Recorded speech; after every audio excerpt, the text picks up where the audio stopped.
समझ रहे हैं? अब कोई कैसे समझाए कि भैया गुलाम तो गुलाम होता है, अमेरिका आदेश देगा तो हम तेल लेंगे, वरना हमारा तेल ऐसे ही निकलता रहेगा। भारत में चल क्या रहा है ये भी सोचने वाली बात है। सिर्फ नफरत ही नफरत चल रही है। योगी से कोई भी सवाल पूछो, वो आदमी सिर्फ मुस्लिम मुस्लिम करेगा। इस बात पर अब खुद हिंदू भी परेशान है। दोस्तों, एक ताजा तरीन वीडियो लखनऊ के अंदर योगी आदित्यनाथ नमाज पर टिप्पणी कर रहे हैं और कह रहे हैं कि मैंने कहा है लोगों से कि आकर देखो, अब कोई भी नमाज सड़क पर नहीं पढ़ता है, नमाज सड़क पर नहीं होती है।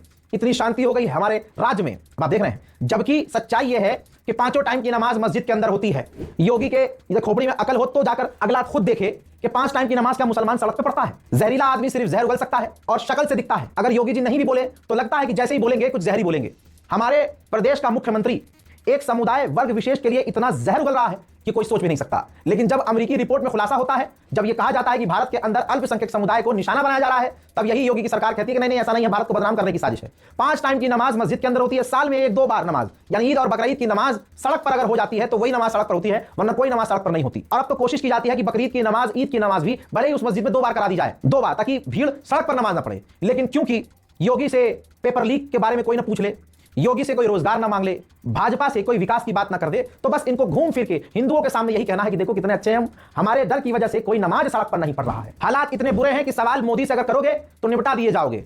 दोस्तों, अब सोचो हमारे देश का हाल क्या है। ये देखो, नेपाल में पेट्रोल 2 रुपये और डीजल 12 रुपये सस्ता हुआ है और हमारे यहां गो महंगा हुआ है। लेकिन भजपिल्लों को आप क्या कहते सुनेंगे? मोदी मोदी। अरे क्या रे, कोई नहीं है, रहेगा तो मोदी ही। एक दिन देखिएगा कपड़े इनके फट जाएंगे और कपड़े के फटने के साथ साथ इनकी और भी चीजें फटेंगी, लेकिन तब भी ये इतने पक्के रहेंगे कि मोदी मोदी करते रहेंगे। योगी से कोई कहे कि जरा अपनी असलियत भी तो बताएं। जरा इस पोस्ट को देखिए भाई। खबर यह है कि यूपी के सीतापुर में यूपी पुलिस ने एक व्यक्ति को गिरफ्तार किया है जिसने अपनी ही 13 साल की बेटी के साथ गंदा काम किया। 13 साल की बेटी। उस बेटी ने अपने मां को बताया कि पापा ने नशे में मेरे साथ ये किया, तो मां ने जो है FIR की, जिसके बाद यूपी पुलिस ने उस शख्स को गिरफ्तार किया।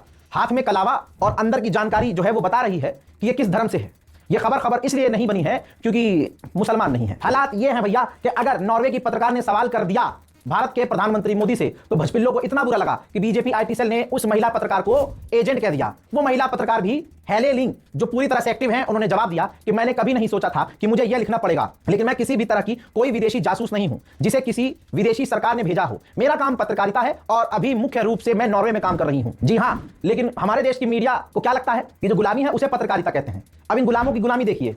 2 पत्रकार हैं, सो कॉल्ड पत्रकार, ठीक है। दोनों का ट्वीट देखिए, दोनों के ट्वीट की फोटो देखिए, दोनों की लाइन देखिए। अमेरिका ने जितने भी करप्शन के चार्ज थे गौतम अदानी के ऊपर, वो परमानेंटली बंद कर दिए हैं। क्यों? अदानी ने एग्रीमेंट किया और अमेरिका को ऑफर किया कि $275 मिलियन पैसा अमेरिका की गवर्नमेंट में लगाएंगे, अमेरिका में लगाएंगे।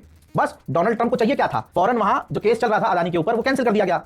और यहां गोदी मीडिया ने तुरंत अपने जो सगे पापा हैं उनके बारे में इस खबर को कॉपी पेस्ट करके छाप दिया और अगले महीने बढ़ के तनख्वाह दिया जाएगी। इसे कहते हैं पत्रकारिता। भारतीय पत्रकारों को यह भी तकलीफ है, राइट विंग वालों को, कि वहां विदेश में ANI तो है नहीं, मोदी अपना पत्रकार लेके चलते हैं, मोदी अपना फोटोग्राफर लेके चलते हैं। जरा इस फोटो को देखिए जिस पर सवाल उठ रहे हैं और बीजेपी वालों को तकलीफ हो रही है, तिलमिलाए हुए हैं। जिस तस्वीर में आप देख सकते हैं कि 3 दुनिया के लीडर हैं, तीनों में से 2 को टेलीप्रॉम्प्टर की जरूरत नहीं है, तीसरे को जरूरत है जिसके मुंह पर ही टेलीप्रॉम्प्टर लगा हुआ है। यह सच्चाई है। नॉर्वे की महिला पत्रकार की उस वीडियो को भी देखिए जिसमें वो मोदी के मुंह पर कहती है कि आप पत्रकारों के सवालों को क्यों नहीं लेते। बस इसी वीडियो से बवाल हुआ है, देखिए।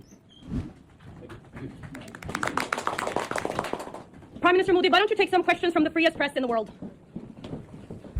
गनीमत तो यही है कि यह पत्रकार नॉर्वे की है। भारत में अगर होती तो ईडी पहुंच जाती और इतनी अंदर जेल में डाला जाता कि इसकी साथ कुश्ते भी कभी मोदी से सवाल न करती। पूरी दुनिया में मोदी का टंका बज रहा है। जापान के अखबार ने क्या लिखा है पता है?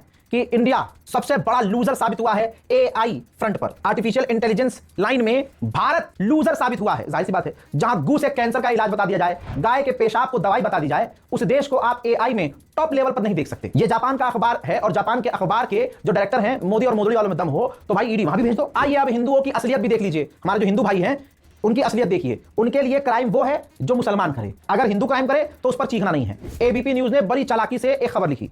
युवक ने गाय की बछिया के साथ हैवानियत की, कपड़े छोड़कर भागा।